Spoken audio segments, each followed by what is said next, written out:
beloved Boss Mike Cervera. Loren Legarda, isa ka pa, kasapakat ka ba? Tabog ang binitawan ni dati Nako, eto na mga kababayan ko, pasabog talaga to. Nung isang araw ko pang gustong italakay ito eh.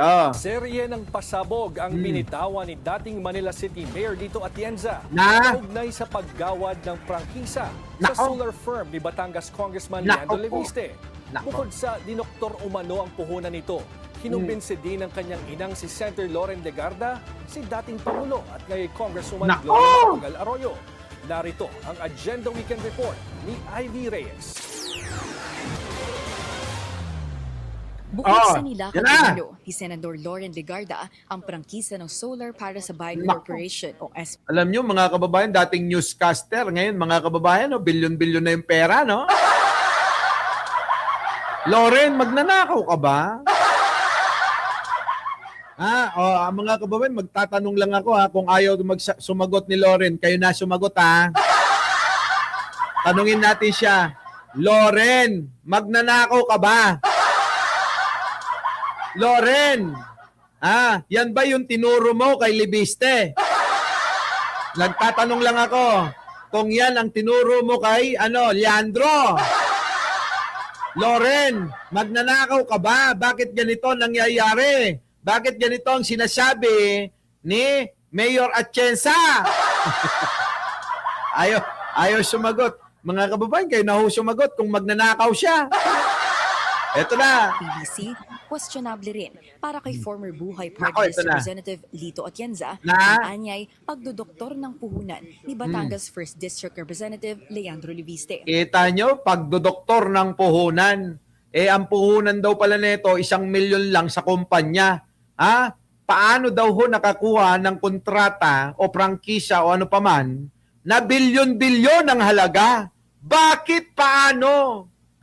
Loren Legarda, tandem ba kayo ng anak mo? Yan ang tanong mga kababayan ko. Tandem ba sila? Una nang tinutulan ni Atienza ang pagkuha ng prangkisa ng nasabing kumpanya noong nakaupo pa siya sa Kamara noong Nung nakaupo pa pala sa kamera ito, abay tinututulan nga po ito. 2019 dahil tila nangako umano ito ng langit sa mga Nako. Pilipino sa puhunang 1 million pesos. Naku, nangangako daw ng langit. Sa pamamagitan ng puhunan na 1 milyon, hindi ba kayo nakakapagtaka niyan? Daig pa ang scammer, mga kababayan, ni Leviste sa ganyang pahayag. Di ba? 1 million lang ang puhunan, pero ang pinapangako sa inyo, langit na. Saan kayo nakakita ng ganon, mga kababayan ko? Ayon yan kay Atienza, Nang questionin ni Atienza ang halaga, Yan na. tila bigla umano itong binago sa mga dokumento at ginawang 1 bilyong piso. Yan. Tanong ni Atienza, saan kinuha ni Leviste ang 1 bilyong pisong puhunan ng kumpanya para sa franchise application nito? Kita nyo, saan mo kinuha ang 1 bilyon? Loren, ninakaw mo ba yon? Kung aming susumahin bilang senador, magkano lang ba sweldo mo, Loren? Ganyan ba talaga ang kinikita ng mga politikong ito kaya halos magpatayan ang mga are? Mga kababayan, pag tumakbo kong senador, iboto nyo ako. Pangako ko, hindi ako magnanakaw. Oo! Hindi ako magnanakaw. Gagayahin ko si Ping Lacson. Ganon. Oo. Kung papasok ako sa Senado na ang daladala ko, yung Kia Pride ko, yung pa rin ang makikita nyo pagka wala na ako. Katunayan, mga kababayan, na hindi tayo mangungurakot, hindi rin tayo magpapagawa ng mga bulletproof kasi, mga kababayan, bahala sila kung patayin na nila ako. Handa naman na akong, mamatay na, yun lang. Si Jen Angeles lang ang iniisip ko. Mukhang hindi pa yata handang mabiyuda. Pero mga kababayan ko, nakaw! Yayariin natin silang lahat dyan, mga kababayan, sa Senado. Yayariin ko. Oo. Lahat, mga kababayan, ibubunyag natin. Hindi katulad ni Loren. Mukhang kinonsinti pa itong anak niya na bigla-biglang naging super bilyonaryo. Tuloy. But he was the son of Senator Loren Legarda, who was the one lobbying very strongly. O di kinonsinti nga. Kinonsinti, mga kababayan, kinonsinti. Ni Loren Legarda daw, itong anak niya. Walastik. Ibang klase talaga, no? For the approval of the application. Mm. What is my basis for this? Ako mismo kinausap. Pagkukwento Kita mo, siya mismo ang kinausap, ha? Siya mismo ang kinausap. Tuloy. ni Atienza, nakipagpulong daw sa Manila Polo Club si Legarda Nako. para kumbinsihin siyang pumayag sa pagbibigay ng franchise. Nako, kita mo, Loren, ikaw talaga. So, tandem nga sila, mga kababayan. Dapat managot si Loren dito.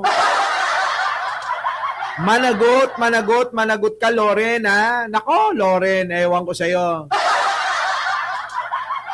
Kailangan managot ni Loren dito, mga kababayan ko. Huwag natin tigilan to. May pagkakataon pa raw na mismong si former President Gloria Macapagal Arroyo Ang- sinubukan ding kausapin siya para pumayag sa pagbibigay ng prangkisa sa SBBC. Nako, yan mga kababayan. Ano kayang katungkulan ni ano nun? Ni Atienza, no? Mukhang sakop ng kanyang komite yung pong pag-aaproba ng prangkisa para dito sa mag-inang Legarda at Libiste. Ano? Mga kababayan, mukhang pati si Gloria, ano?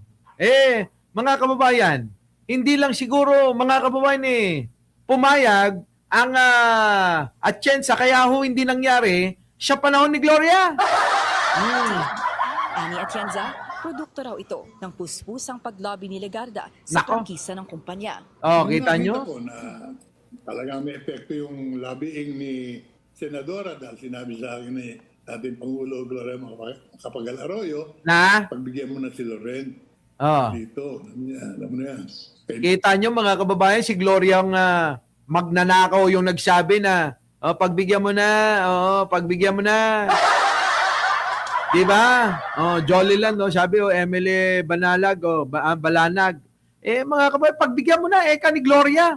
Magnanakaw talaga yung maliit na yan, ano? Tanong ko sa inyo, sino ho ang naniniwalang magnanakaw si Gloria Arroyo? Paki-press one nga ho, mga kababayan. At sino naman yung hindi naniniwalang hindi magnanakaw ang pamilya niya? Diba? Si Gloria at si Digong walang pagkakaiba. Diba, mga kababayan ko? Ewan ko na lang itong mga hayop na mga magnanakaw lahat to. Bigyan natin yan. Ang madalas umanong linyahan ni Senator Legarda, Ay, Kanya appeal palagi, I am chairwoman of the Committee on Appropriation, Finance in the Nako. Senate. I can help you in your projects if you help me now. Ay! Kita nyo, mga kababayan, parang sinusuhulan pa ni Loren Legarda. Na ako ang may hawak ng pagbalangkas ng mga budget kung saan mapupunta.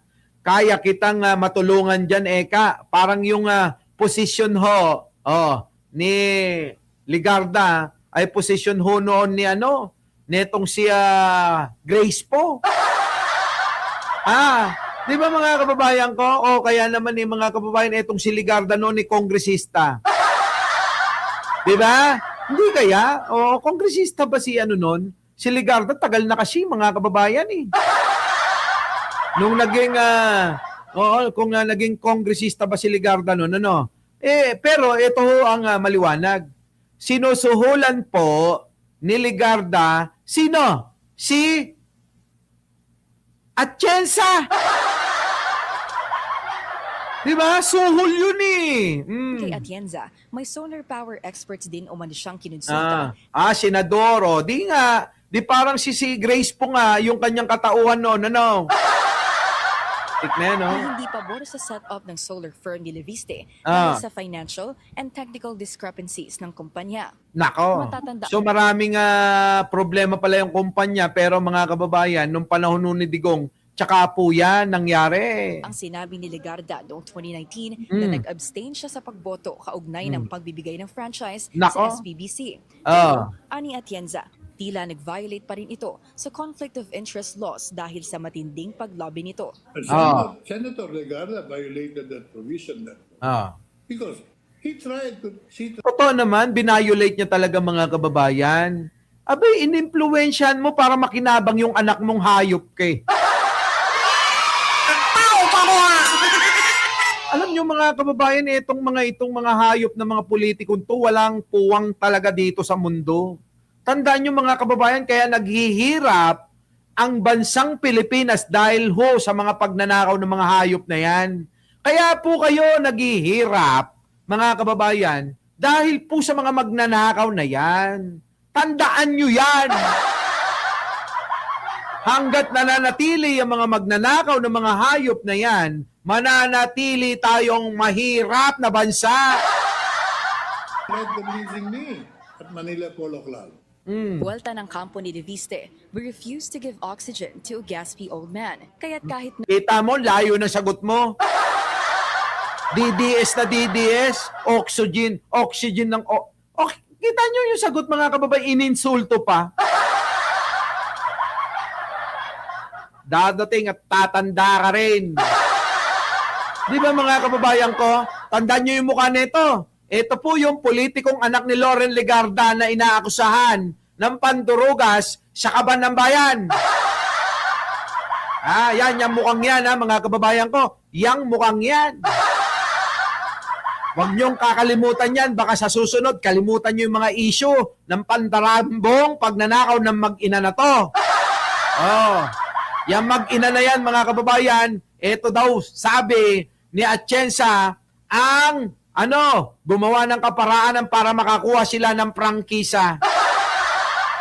Ayun, no, mga kababayan ko, no? Bang klase talaga. Yan, mga kababayan ko. Ano masasabi nyo dyan? So, paano? Haba na ng topic natin.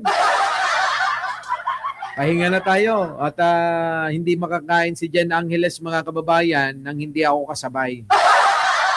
Kaya, alam nyo na. So, papaalam na ako bago tayo. Ayan na, tignan nyo, ganyan ho ako kamahal niya, kaya mahal na mahal ko yan eh. Tignan nyo mga kababayan, hindi ho makakain niya nang hindi kami sabay. So paano? Mga kababayan ko, si Jan Angeles, kakain na ho kami dalawa. Paalam na po sa inyo at maraming salamat at babalik po tayo mamaya sa Bingador. Abangan nyo po ako Abangan nyo po ako sa Bingador. After po nito, magkakain lang ako. Tapos po, balik po ako sa Bingador. Hindi po sa channel na to. Puntahan nyo ako sa Bingador. Meron po tayong itutuloy. Ano yung itutuloy, Boss Mike? Ito.